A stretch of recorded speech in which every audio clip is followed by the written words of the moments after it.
नेहमीची भाजी त्याच पद्धतीने करून बोर झालात का? चला, आज तुम्हाला भेंडीची अशी रेसिपी दाखवणार आहे, जी फक्त मुलांनाच नाही तर घरातील मोठ्यांना देखील खूप आवडेल. अगदी झटपट अशी होणारी भेंडीची भाजी आणि त्याबरोबर मसालेदार जिरा पराठा. रेसिपीला लगेच सुरुवात करूयात. त्याआधी शुभज्योत रेसिपी चॅनलला सबस्क्राईब केलं नसेल तर लगेच सबस्क्राईब करा. रेसिपीला सुरुवात करताना सगळ्यात आधी भेंडी इथे मी स्वच्छ धुवून आणि कापडाने कोरडी करून घेतली आहे. भेंडी चांगली सुकवून घेतल्यामुळे भेंडी अजिबातही चिकट होत नाही. आता भेंडी बाजारातून आणताना नेहमी पाठीमागचं देठ तोडून बघायचं आणि नंतर घ्यायची, कारण सहज देठ तुटलं याचा अर्थ भेंडी आपली छान कोवळी आहे. आता भेंडी आपण कट करून घेऊयात. आता इथे मी मोठ्या आकारामध्ये कट करते. ज्या वेळेला आपण भरली भेंडी करतो त्यावेळेला मोठ्या आकारामध्ये कट करून मध्ये चिर देतो, परंतु आता आपण तसं न करता फक्त मोठ्या साईजमध्ये कट करून घेणार आहोत. तुम्हाला हवा असेल तर तुम्ही छोटे छोटे तुकडे केले ह्याचे तरीही चालेल. आपली नेहमीची जशी आपण भेंडी करतो तसे छोटे काप केले तरीही चालण्यासारखं आहे, परंतु मी इथे उभे असे मोठे काप करून घेते. अशा पद्धतीने भेंडीचे काप केल्यामुळे दिसायला ही भेंडी छान दिसते आणि तेलावरती ती छान एकसारखी परतली जाते. खूप छोटी भेंडी केली तर ती लगेच चिकट होण्याची शक्यता असते. चला, आता कढईमध्ये तेल गरम करायचं. एक साधारण 3 चमचे तेल गरम केले आणि तेलावरती सगळ्यात आधी ही भेंडी आपण तळून घेणार. तळून म्हणजेच फक्त तेलावर परतून घेणार आहोत. तेलावरती छान भेंडी परतून घेतल्यामुळे अजिबातही चिकट होत नाही आणि अगोदर सांगितलं तसंच मोठी भेंडी चिरून घेतली आहे, त्यामुळे चिकट होण्याचा प्रश्न. तेलावरती परतून घेत असताना ती आतून छान शिजलीही जाते. फक्त मीठ टाकायचं नाहीये, भेंडी चिकट होऊ नये आणि अतिशय सुटसुटीत अशी भेंडी व्हावी म्हणून ह्या छोट्या छोट्या 2-3 टिप्स नक्की फॉलो करा. आता भेंडीवरती झाकण ठेवून 1-2 मिनिटं फक्त वाफ द्यायची. 2 मिनिटं वाफ दिल्यामुळे भेंडी छान शिजली जाते. तुम्ही बघू शकता भेंडी थोडीशी श्रिंक व्हायला सुरुवात झाली आहे आणि कलरही छान त्याचा चेंज झालाय. आता ही सगळी भेंडी आपण काढून घेऊयात. इथे साधारण भेंडी 30% छान शिजली गेली आहे, 30 ते 40% शिजली गेली आहे. आता या भेंडीसाठी छान असं वाटण बनवूयात. 5 ते 6 आल्याचे तुकडे, 7 ते 8 लसूणच्या पाकळ्या, मुठभर कोथिंबीर, त्याचबरोबर 2 चमचे खोबऱ्याचा खीस, 1 चमचा जिरं, पाव चमचा बडीशोप. बडीशोपमुळे भेंडीला खूप छान चव येते. त्याचबरोबर 5 ते 6 काळी मिरी आणि 1.5 ते 2 चमचे धने. आता या सगळ्याचं छान असं वाटण बनवायचं. या वाटणामुळे आपल्या भेंडीला खूप छान अशी चव येणार आहे. चला, तुम्ही बघू शकता अगदी ओबडधोबड असं ह्याचं छान वाटण बनवून घेतलंय. पाणी अजिबातही टाकायचं नाही, पाणी न टाकता वाटून घ्यायचंय.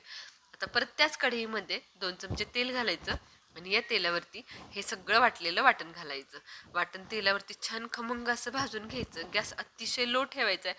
खोबरं असल्यामुळे ते कढईला लागण्याची शक्यता असते, त्यामुळे अगदी लो गॅसवरती हा मसाला आपण भाजून घ्यायचा. 1-2 मिनिटं तेलावरती हे सगळे छान भाजलं गेलं की यामध्ये पाव चमचा हळद, 1 चमचा काळं तिखट, आता काळं तिखट किंवा लाल तिखट तुमच्या आवडीप्रमाणे दोन्हीही वापरू शकता. हा मसाला छान परतला गेला की यामध्ये घालायचे 1 टोमॅटो, तो अर्धा खिसून फक्त घालणार आहे.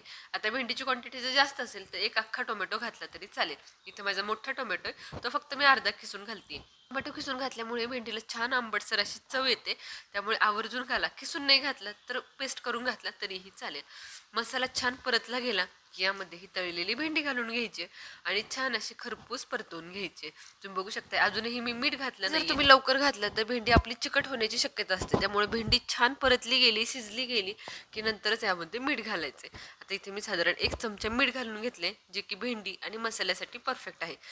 मीठ आणि कोथिंबीर सगळ्या भेंडीमध्ये आणि मसाल्यामध्ये छान एकजीव करून घ्यायचं. 2 मिनिटं छान परतून झालं की झाकण ठेवून फक्त आपण याला 1-2 मिनिटाची वाफ काढणार आहोत. जास्त वेळ झाकण ठेवायचं नाहीये, फक्त 2 मिनिटासाठी ठेवायचे, जेणेकरून मीठ छान मसाल्यामध्ये मुरलं जाईल. आता या वेळेला झाकण ठेवलं तरी भेंडी अजिबातही चिकट होत नाही, परंतु सुरुवातीलाच जर तुम्ही भेंडीमध्ये मसाला मिक्स केलं झाकण ठेवलं तर मात्र भेंडी चिकट होण्याची शक्यता असते.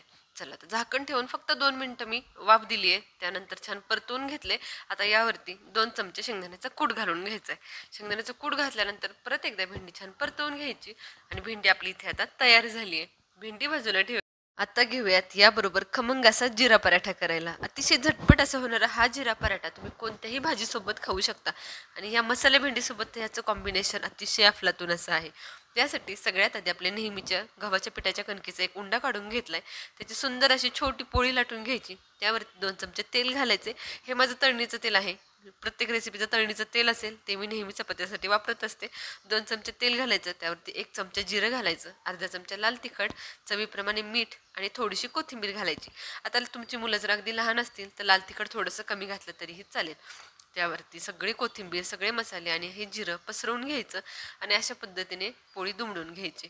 जशी आपण घडीची पोळी करतो अगदी त्याचप्रमाणे वरच्या बाजूने परत एकदा तेल लावायचं आणि हा पराठा आपण त्रिकोणी आकारामध्ये लाटून घेणार आहोत.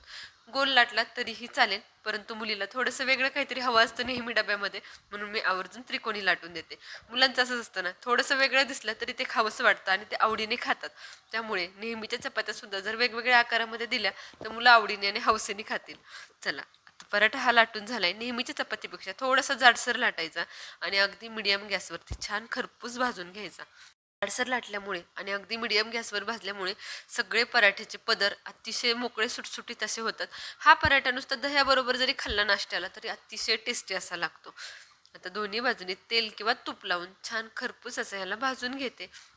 तेच पदार्थ जर थोडे वेगळ्या पद्धतीने केले तर मुलं किती हौसेने खातील. मुलंच काय, घरातील सगळीच मंडळी अजिबातही भाज्या खायला कंटाळणार नाहीत, उलट आवर्जून मागून घेऊन खातील. बऱ्याच वेळेला आपली भेंडीची भाजी ही चिकट होत असते, परंतु आज व्हिडिओमध्ये सांगितलेल्या सगळ्या छोट्या छोट्या टिप्स जर तुम्ही फॉलो केल्या तर तुमची भेंडीची भाजी कधीही चिकट होणार नाही, अगदी मोकळी सुटसुटीत अशी होईल.